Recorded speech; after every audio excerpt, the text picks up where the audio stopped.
Hello student, good morning to all of you.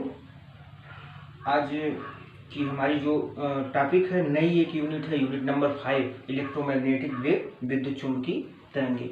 और इसमें एक चैप्टर है, इसमें एक टॉपिक है डिस्प्लेसमेंट करंट, विस्थापन धारा। काफ़ी इंपॉर्टेंट टॉपिक है, जो कि हम क्या करेंगे इसके बारे में डिस्कस करेंगे। चैप्टर बहुत छोटा है, 1 या 2 लेक्चर का है, बहुत ही छोटा है, और ये 3 मार्क्स आपके बोर्ड के लिए कंफर्म हो जाएंगे यहाँ से। तो हमको ये चैप्टर डिस्प्लेसमेंट करंट की आवश्यकता क्यों पड़ी, नीड क्यों पड़ी, उसके लिए हम डिस्कस कर रहे हैं पहले। फिर उसके बाद में इसकी हम भूमिका देख रहे हैं कि क्यों इसको हमको डिस्प्लेसमेंट करंट क्या है, मैक्सवेल के एम्पियर के परिपथीय नियम क्या थे। ठीक है, तो एक को रिलेट करके इसका हमको एक डेरिवेशन है, काफ़ी इंपॉर्टेंट डेरिवेशन है, बहुत छोटा सा है। ठीक है, तो इसको हम आज डिस्कस करेंगे। मान लीजिए कैपेसिटर आप लोगों ने पढ़ लिया है, धारिता संधारित्र पढ़ ली है। मान लीजिए कि संधारित्र में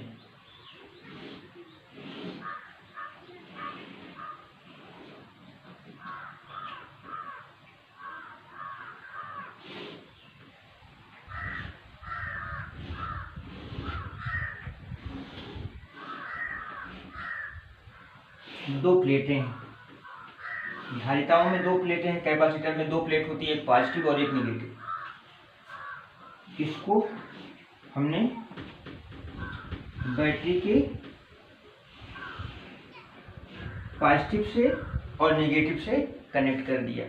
ठीक है, बैटरी को कनेक्ट करने का मतलब क्या है कि बैटरी जो करती है वो इलेक्ट्रिकल फील्ड को क्रिएट करती है। ठीक है, बैटरी जो है, किसी भी सर्किट में अगर हम बैटरी लगते हैं तो उसमें इलेक्ट्रॉन का मूवमेंट होने लगता है। इलेक्ट्रॉन के मूवमेंट मतलब इलेक्ट्रॉनों में गति होती है, जिसके कारण इलेक्ट्रिक फील्ड जनरेट होता है। तो हम ऐसे लिख सकते हैं कि बैटरी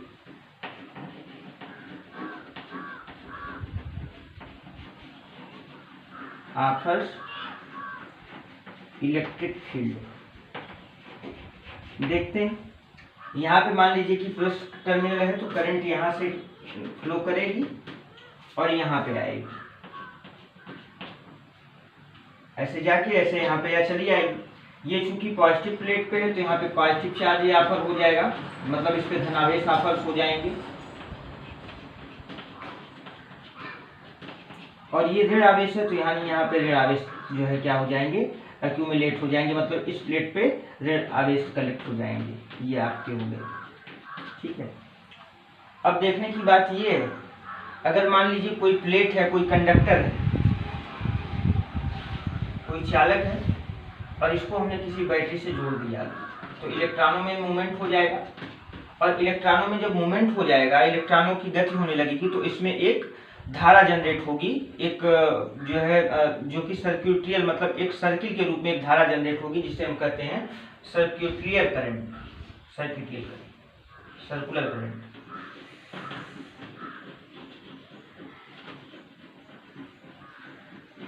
ठीक है, ये जो कंडक्टर के कारण जो इसके अंदर धारा प्रवाहित होगी उसको हम कहेंगे आईसी से डिनोट करेंगे, यानी आई से कहीं कहीं पे हमने डिनोट किया है, कहीं कहीं पे आईसी से कनेक्ट किया है, यानी इसको हम कहेंगे कंडक्टर धारा, यानी कंडक्टर मतलब चालन धारा, आईसी। ठीक है, कंडक्शन करंट, यानी इसको हम कहेंगे चालन करंट, चालन धारा। ये आपका हो गया, इसको अच्छे से समझेंगे। जैसे मान लीजिए यहाँ से करंट आई क्रिएट हुआ, इसको हमको प्रैक्टिकल पे समझना है। जैसे मान लीजिए कि आईसी नॉर्मली जो करंट होती है उसको हम आईसी से डिनोट करते हैं, आई से करंट करते हैं, आई से डिनोट करते हैं। और आपने जब विद्युत चुम्बकीय प्रेरण पढ़ा था तो उसमें ओस्टेट का प्रयोग हमने जो बताया था, तो ओस्टेट ने ये बताया था कि अगर किसी भी सर्किट में अगर करंट फ्लो कर रही है तो वहां से मैग्नेटिक फील्ड भी क्रिएट होती है। ठीक है, अगर कहीं पे किसी भी तार में अगर हम करंट इलेक्ट्रिक करंट जनरेट करा रहे हैं तो वहां पे मैग्नेटिक करंट भी जनरेट होती है, मैग्नेटिक फील्ड भी क्रिएट होती है। अगर उसमें हम मैग्नेटिक निडल रखें या चुंबकीय सुई रखें तो उसमें डिस्प्लेसमेंट होता है। ठीक है, ये ओस्टेट ने बताया था। फैराडे ने क्या बताया था, फैराडे ने ये बताया था कि अगर कहीं पे अगर कहीं पे मैग्नेटिक फील्ड है तो वहाँ पे इलेक्ट्रिक करंट प्रयोग, वहाँ पे इलेक्ट्रिक करंट जो है फ्लो करेगी, दोनों आपस साथ साथ होते हैं। ठीक है, तो यहाँ पे अगर हम देखें, जैसे मान लीजिए कि ये ओस्टेट का प्रयोग ये था कि अगर कहीं करंट है, कहीं किसी भी कंडक्टर में आई करंट फ्लो कर रहा है और अगर हम इस पे मैग्नेटिक नीडल रखें, चुंबकीय सुई रखें, तो ये क्या करता है, इसमें भी कोई डिफ्लेक्शन होता है। चुंबकीय सुई में डिफ्लेक्शन ये शो करता है कि कहीं ना कहीं इसके कारण क्या हो रही है कि इसमें चुंबकीय क्षेत्र है, इसके कारण जो है इसमें चुंबकीय क्षेत्र जो है चुंबकीय सुई में विक्षेप हो रहा है, डिफ्लेक्शन हो रहा है। ठीक है, ओस्टेड ने ये प्रयोग किया था। अब हम यहाँ पे देखते हैं, जैसे मान लीजिए कि यहाँ पे करंट फ्लो कर रहा है, यहाँ पे करंट फ्लो कर रहा है, यहाँ पे यानी यहाँ पे करंट फ्लो नहीं कर रहा है, क्योंकि ये बीच में जगह है, स्पेस है, तो यानी यहाँ पे करंट फ्लो नहीं कर रहा है। ठीक है, तो उस कंडीशन में ओस्टेड ने क्या किया कि एक इस चैप्टर में एक मैक्सवेल थे, मैक्सवेल ने क्या किया कि इसकी कुछ कमियां थी, जो एम्पियर का परिपथीय नियम कहता है, अभी मैं उसके बारे में डिस्कस कर रहा हूँ, उसमें कुछ कमियां थी, उसको दूर करने के लिए क्या किया कि उन्होंने डिस्प्लेसमेंट करंट की धारणा लाई। अभी हम यहाँ पे प्रैक्टिकल के माध्यम से समझ रहे हैं। जैसे मान लीजिए यहाँ पे अगर इलेक्ट्रिक करंट लाई कर रही है, तो यानी अगर हम यहाँ पे चुंबकीय सुई रख रहे हैं तो इसमें कोई डिफ्लेक्शन हो रहा है। ठीक है, होगा, श्योर होगा, क्योंकि करंट अगर प्रवाहित करे, विद्युत धारा प्रवाहित करे, तो चुंबकीय क्षेत्र भी जनरेट होगा, जिसके कारण सुई में डिफ्लेक्शन होगा। ठीक है, यहाँ पे अगर हमने मान लीजिए कि कोई मैग्नेटिक नीडल रखा, तो यहाँ पे भी चुंबकीय सुई में डिफ्लेक्शन हो रहा है यहाँ पे। ठीक है, लेकिन यहाँ पे जो है अगर हम कोई भी मैग्नेटिक सुई फील्ड रख रहे हैं, तो आपके अकॉर्डिंग क्या होना चाहिए कि यहाँ पे इस जगह के कारण इसमें कोई भी धारा प्रवाहित नहीं हो रही है। ठीक है, जब नहीं प्रवाहित हो रही है, तो यानी कोई भी चुंबकीय सुई में डिफ्लेक्शन नहीं होना चाहिए। लेकिन मैक्सवेल ने ये प्रैक्टिकल में देखा कि जो है कि इसमें भी करंट का डिफ्लेक्शन, इसमें भी चुंबकीय सुई का डिफ्लेक्शन हो रहा है। यानी मैक्सवेल ने ये पाया कि जो एम्पियर परिपथीय नियम का जो डेरिवेशन चल रहा था, जिन्होंने फार्मूला का जनरेशन किया, कहीं ना कहीं कुछ न कुछ फॉल्ट थी। ठीक है, अभी मैं बता रहा हूँ, एम्पियर का परिपथीय नियम समझा रहा हूँ। ठीक है, जैसे मान लीजिए कि उन्होंने उस पर ध्यान नहीं दिया, बाद में मैक्सवेल ने क्या किया कि अपने इक्वेशन से इसको दूर करने के लिए जो धारा का नाम दिया, इस धारा के कारण उसको नाम उन्होंने दिया डिस्प्लेसमेंट करंट, यानी विस्थापन धारा।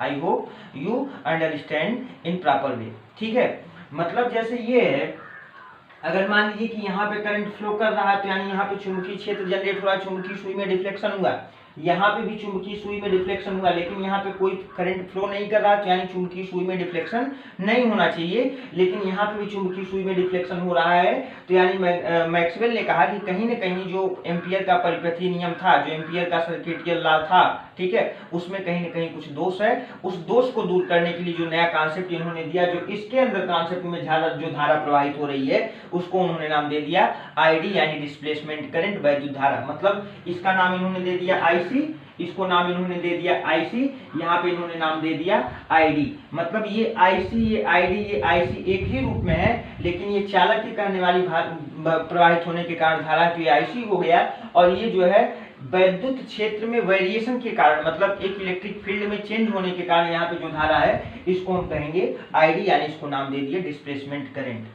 ठीक है, यानी यहाँ पे जो धारा हुआ, ये प्लस और माइनस के कारण जो पोटेंशियल डिफरेंस जो जनरेट हो रही है, यानी विद्युत धारा के अंदर जो परिवर्तन आ रहा है, उसके कारण उन्होंने जो धारा का नाम, जो परिवर्तन करंट फ्लो कर रही है, उसको नाम उन्होंने क्या दे दिया, डिस्प्लेसमेंट करंट, विस्थापन धारा। इसको हम यहाँ पे पढ़ रहे हैं। हमें लगता है कि आपको भूमिका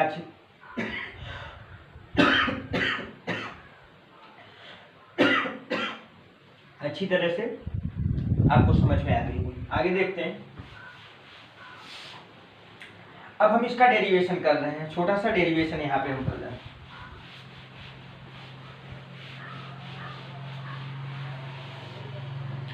एम्पियर का परिपथीय नियम हम समझ लेते हैं थोड़ा सा। एम्पियर का परिपथीय नियम कहता है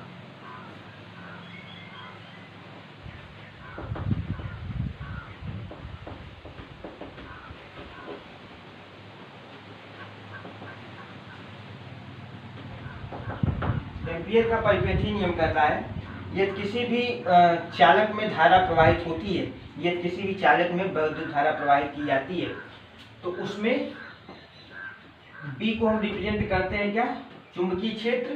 ठीक है, और ये जो D है और ये L है, DL, इसको हम पढ़ेंगे लाइन इंटीग्रल। लाइन मतलब लाइन चूंकि एक सरल रेखा है, तो यानी सिंगल डायमेंशन, वन डायमेंशन, तो यानी BDL, यानी लाइन इंटीग्रल को जब हम बात करेंगे, तो यानी आपका हो गया BDL, यानी इसको हम कहेंगे लाइन इंटीग्रल, यानी चुंबकीय क्षेत्र का रेखीय समाकल।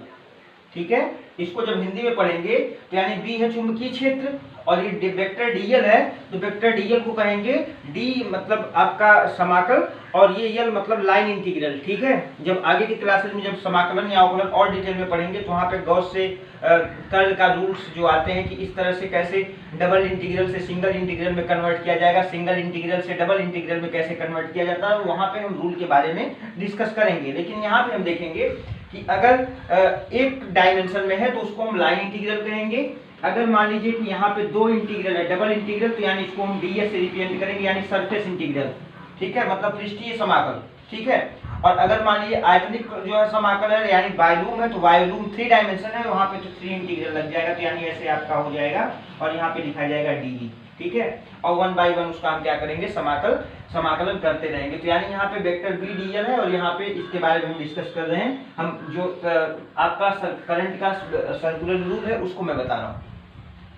Vector B dot vector dl जो है आपको इसको हम कहेंगे चुंबकीय क्षेत्र का रेखीय समाकल। रेखीय समाकल क्योंकि डीएल लगा है, अगर डीएस होता तो सरफेस इंटीग्रल, ठीक है।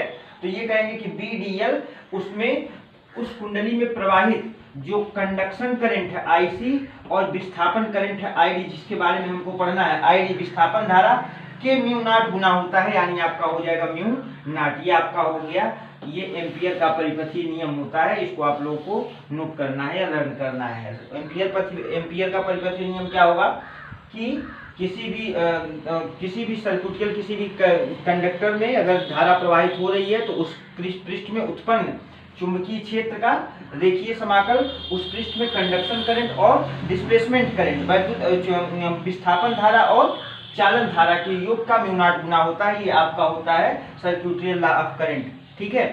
हम यहाँ पे जो विस्थापन धारा जो हमारी टॉपिक है आईडी के बारे में हम डिस्कस करेंगे। ये आपकी हो गई भूमिका, ये आपको पिछले टॉपिक में कवर करना है। और जो मैक्सवेल ने बताया, जो जिसके बारे में हमने पिछले क्लासेस में डिस्कस किया था, अभी हाल में डिस्कस किया हूँ, तो वो आईडी की वैल्यू हमको निकालनी है, क्योंकि आईसी तक तो ठीक था, ठीक है।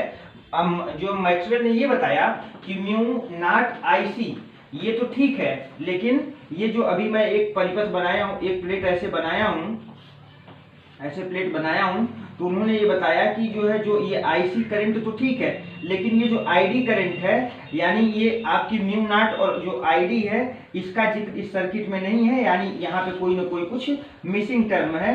इसी के बारे में हमको क्या करना है, डिस्कस करना है, डिस्प्लेसमेंट करंट के बारे में डिस्कस करना है, ठीक है। I hope that you understand very well, ठीक है। मतलब नहीं आएगा तो वीडियो को फिर से रिपीट करके, ठीक है, उसको आप लोग समझिएगा। आगे देखते हैं।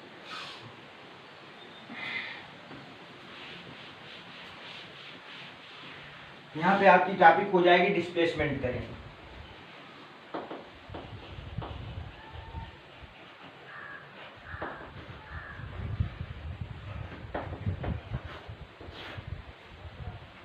अब हम यहाँ पे देखते हैं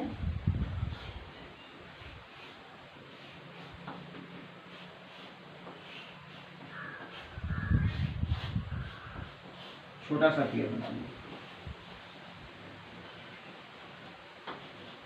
आईडी के बारे में हमको पढ़ना है। आप लोगों ने पढ़ा होगा गॉस के प्रमेय में, गॉस के थ्योरम में समांतर प्लेट धारित्र के लिए जो आपकी वैद्युत क्षेत्र तीव्रता होती है, जैसे मान लीजिए कोई पतला सा जो है ये कोई पेपर है, इसमें अगर जो चुंबकीय क्षेत्र जो वैद्युत क्षेत्र की तीव्रता जनरेट होती है एक किसी समांतर प्लेट के लिए, ठीक है, उसके लिए आप लोगों ने फार्मूला निकाला होगा E1 प्लस यहाँ पे जैसे पॉजिटिव चार्ज है और यहाँ पे नेगेटिव चार्ज, तो पॉजिटिव चार्ज के लिए आप लोगों ने डेरिवेशन किया होगा E1 इज इक्वल टू धन प्लेट के कारण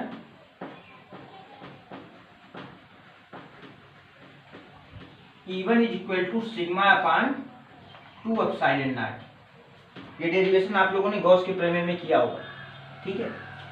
उसके बाद में जब ऋण आवेश के कारण हम देखेंगे जो नेगेटिव चार्ज है, तो आप यहाँ पे लिखेंगे ऋण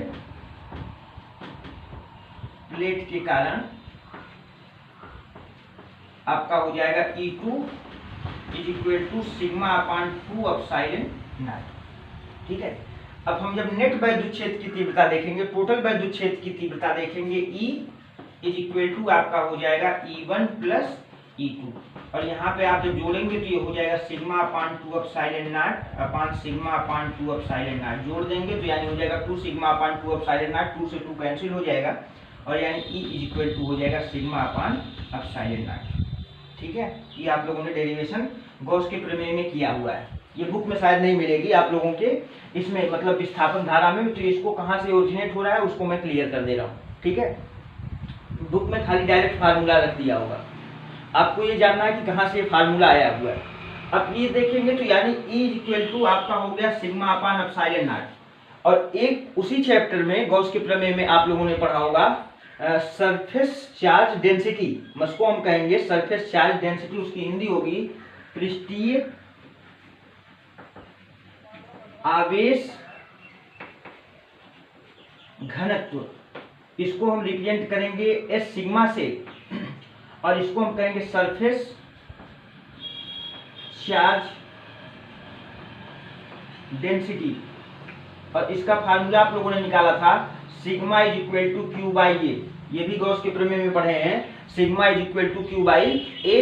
तो यानी अगर एकांक क्षेत्रफल में प्रवाहित कुल आवेश को, आवेश के अनुपात को हम क्या कहेंगे, आप कहेंगे कि एक जो है मतलब अगर एकांक सरफेस में, ए मतलब एरिया मतलब क्षेत्रफल, एकांक क्षेत्रफल में प्रवाहित कुल आवेश को हम क्या कहेंगे, पृष्ठीय घनत्व कहेंगे, पृष्ठीय सरफेस पृष्ठीय आवेश घनत्व कहेंगे sigma is equal to Q by A. ठीक है, एकांक क्षेत्रफल में प्रवाहित कुल आवेश को हम क्या कहेंगे, पृष्ठीय आवेश घनत्व कहेंगे। ठीक है, अब देखेंगे यहाँ पे सिग्मा की value, sigma is equal to Q by A आपने निकाल लिया, यही वैल्यू हम यहाँ पे पुट करेंगे। ठीक है, ई वाले इक्वेशन में पुट करेंगे और गॉस के प्रमेय में भी आप लोगों ने पुट किया है।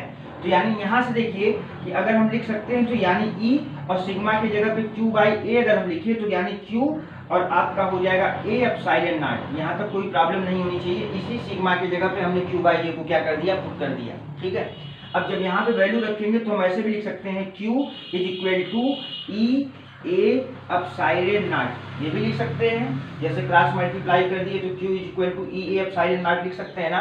तो यानी आपका हो जाएगा Q is equal to E A epsilon naught. यहां से पुनः देखिए, अब हमको क्या करना है कि आपने गॉस का प्रमेय पढ़ा है। ठीक है, गॉस के प्रमेय में आप लोगों ने फार्मूला निकाला होगा। जैसे अभी जो मैं करंट में ये चैप्टर पढ़ाया हूँ, चुंबक पढ़ाया हूँ, तो वहां से आप लोगों ने निकाला है phi equal to B dot A, ये पढ़े हैं चुंबकीय क्षेत्र में, चुंबकीय फ्लक्स में पढ़ाया है। अगर वैद्युत फ्लक्स की हम बात करेंगे तो वहां पे आप लोगों ने निकाला था phi E is equal to vector E, जिसे कहेंगे वैद्युत क्षेत्र की तीव्रता ए, ये कहते थे। तो ई डॉट ए जो था, फाई ई बराबर ई डॉट ए है, तो इस ई ए के जगह पे हम फाई ई लिख सकते हैं ना, इस ई के जगह पे हम क्या लिख सकते हैं, फाई ई लिख सकते हैं। तो यानी आपका हो जाएगा क्यू के जगह पे, इसी ई ए के जगह पे हम फाई इंटू फाई ई लिख सकते हैं। तो यानी आपका हो जाएगा phi E into epsilon naught. एक फार्मूला आपका यहाँ से निकल गया। ठीक है, अब अगर हम इसको टी के रिस्पेक्ट में, टी के सापेक्ष में इसका हम क्या कर दें, अवकलन कर दें, तो आपको ये पता होता है कि डी आई इक्वल टू होता है डी क्यू अपान डी टी, ये पता होगा। अगर हम यहाँ पे लिखें तो यानी आपका इस जगह पे लिख दूं, जैसे अगर मान लीजिए कि इसको हमको लिखना है तो डी आई के जगह पे हम लिख सकते हैं डी क्यू अपान डी टी, क्योंकि आवेश का अगर डिफरेंशिएशन करने टाइम के सापेक्ष में तो करंट आता है। ठीक है, और यहाँ पे आपका हो जाएगा फाई ई है, तो यानी आपका हो जाएगा D phi E upon D T, क्योंकि टी के सापेक्ष में हो रहा है, और यहाँ पे आपका हो जाएगा एप्सिलॉन नॉट। ये एप्सिलॉन नॉट कांस्टेंट है, एप्सिलॉन नॉट कांस्टेंट है ना, परावैद्युतांक इसकी वैल्यू होती है 8.8.5 इंटू 10 टू द पावर -12 करके होता है ना। तो यानी ये एप्सिलॉन नॉट क्या है, कांस्टेंट है, परावैद्युतांक जिसे कहते हैं, डाइइलेक्ट्रिक कहते हैं। तो परावैद्युतांक कांस्टेंट, ये एप्सिलॉन नॉट की वैल्यू क्या हो गई, बाहर हो गई। तो यानी यहाँ से हमको एक फार्मूला मिल गया, और इस करंट को हम कहेंगे डिस्प्लेसमेंट करंट। ठीक है, यानी आई डी इक्वल टू आपको वैल्यू निकल गया epsilon naught D phi E upon D T. ठीक है, एक फार्मूला आपका यहाँ से ये निकल गया। यही वैल्यू हमको क्या करना है, बार बार पुट करना है डिस्प्लेसमेंट करंट में। अब देखिए, जो आपने वैल्यू निकाला, मैक्सवेल ने जो इक्वेशन दिया, मैक्सवेल ने करेक्ट क्या किया, मैक्सवेल ने ये कहा, मैक्सवेल ने ये बताया था कि जो इनक्लोज इंटीग्रल होता है vector B dot vector dl, ठीक है, ये म्यू नॉट आई सी यानी कंडक्टर करंट का म्यू नॉट गुना और म्यू नॉट आईडी मतलब जो डिस्प्लेसमेंट करंट है, जो प्लेट के बीच में करंट था जिसको हमको नेशन नहीं पता चला, ठीक है, जो बिना किसी वायर के माध्यम से कनेक्ट थे, उन्होंने डिस्प्लेसमेंट करंट दिया। तो इस डिस्प्लेसमेंट करंट की वैल्यू कितनी आई, तो यानी आपकी हो गई B vector D dot vector dl mu naught IC. आप लोगों ने हमेशा आईसी करंट कंडक्टर करंट पढ़े ही हैं, और आईडी की वैल्यू आपने निकाल दिया म्यू नॉट, और यहाँ पे आपका हो गया एप्सिलॉन नॉट, और ये हो गया D phi E upon D T. ये आपका फार्मूला हो गया मैक्सवेल में, मैक्सवेल ने ये डेरिवेशन निकाला, ठीक है। और यानी ये जो करंट आपका है इसको हम कहेंगे डिस्प्लेसमेंट करंट, ये जो इतनी टर्म है एप्सिलॉन नॉट से लेके, यानी इसको हम कहेंगे डिस्प्लेसमेंट करंट, ठीक है।